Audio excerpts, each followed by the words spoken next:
je réaffirme ici que la France soutiendra l'ensemble des acteurs de la transition démocratique en Birmanie et fera tout ce qu'il est possible de mener avec l'Union européenne pour que ce processus aille jusqu'à son terme, c'est-à-dire à une démocratie pleine et entière. La France doit être au service de la démocratie.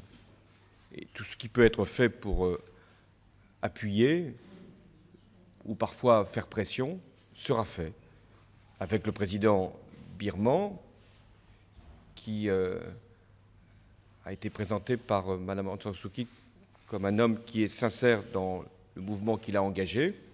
S'il veut venir, il viendra. Je n'ai aucune rancune envers le régime militaire. Je ne pense jamais à eux comme étant ceux qui m'ont assigné à résidence pendant des années.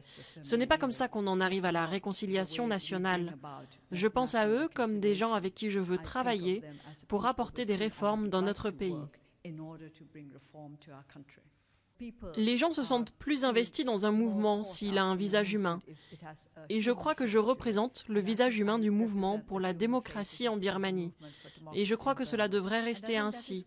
Je ne veux pas devenir un personnage culte. Et je suis toujours un peu gênée quand les gens parlent de moi comme une icône. Les icônes restent sans bouger à ne rien faire. Alors que moi, je travaille très dur, je vous assure.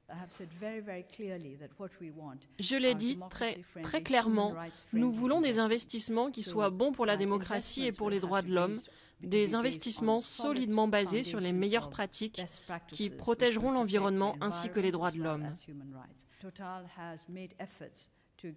Total a fait des efforts pour donner des compensations suffisantes à ceux qui ont été déplacés par le gazoduc et pour faire ce qu'ils pouvaient pour leurs employés.